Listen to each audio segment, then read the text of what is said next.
E os preços da cadeia do trigo devem continuar bastante voláteis, ainda por causa do conflito entre Rússia e Ucrânia. É o que aponta a Hedgepoint Global Markets. E nós vamos entender o cenário do setor com o gerente sênior de grãos e algodão da consultoria, o Roberto Sandoli. Boa tarde, Roberto.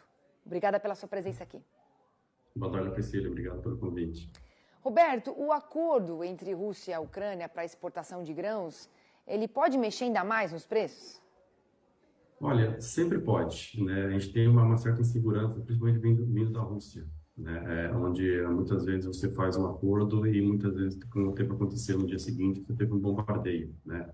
Então, acho que muita gente nós não tivemos uma sequência grande de um fluxo desse corredor de exportação sendo realmente confirmado, a insegurança continua, né? Então, nós precisamos de uma certa tranquilidade vindo, principalmente do Kremlin, né, para dizer que realmente esse acordo vai ser cumprido e não vai ter nenhuma surpresa, né? Outro fator que é interessante também notar é que esses navios que estão saindo da Ucrânia no momento são navios que já estavam lá antes desse conflito iniciar, né?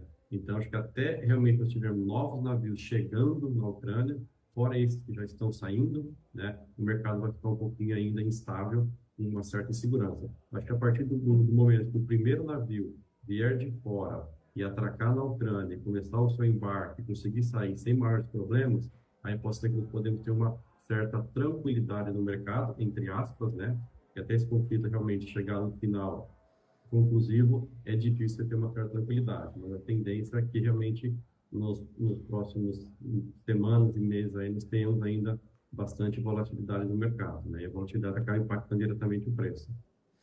Certo, e a gente está vivendo, né, um contexto de inflação e risco de recessão econômica. Quais efeitos você enxerga para o mercado de trigo? Olha, isso acaba impactando bastante, porque a inflação está subindo bastante, né? Os governos mundiais estão subindo bastante juros, né? Então, você acaba criando um certo contraponto, porque você pega a grande parte do fundamento, ele dá uma impressão de ser um mercado mais altista. Quando você começa a colocar o fator macro dentro dessa conta, ele contrabalanceia esse fator altista e começa a dar um cenário um pouco mais baixista. Por quê? Porque quando você tem um cenário de altas de juros, e uma possível recessão que pode estar acontecendo no mundo, você tem a saída, né, dos investidores dos mercados emergentes, como o Brasil, por exemplo, né? Então, os investidores têm que comprar dólar, esses mercados emergentes, e começam a investir em ativos considerados seguros, como o próprio dólar e ouro, por exemplo, né? Então, normalmente é um efeito que você faz com que as moedas subam, né, e as commodities caiam. Você tem na parte do fundamento, que dependendo da commodity, ela é um pouco altista, você tem a parte macro, que ela pode ser um pouco baixista, porque você tem muita inflação, os governos querendo combater isso, faz com que o consumo seja menor, né, você tem uma demanda menor, os preços tendem a cair. Então, nós estamos, assim, digamos assim, numa briga entre macro e fundamentos das commodities, né? E ainda, além de tudo, nós temos esse conflito na Rússia que acaba impactando as duas pontas. Então, nós estamos num momento aí de muita incerteza, né? Hoje é difícil falar se o mercado vai cair ou vai subir. Então, você tem esses dois contrapontos, né, atuando no mercado. Então, vai ser entre aspas, uma briga, né, entre o macro e o fundamento para realmente dar um guia para onde os preços vão se comportar. E isso faz com que realmente fique essa volatilidade muito grande, conforme foi comentado. Agora, Roberto, a Argentina também é um importante exportador de trigo, mas segundo a Bolsa de Cereais de Rosário, a produção deve cair na temporada 22-23 por causa das condições climáticas. Como é que isso está impactando no mercado aqui no Brasil?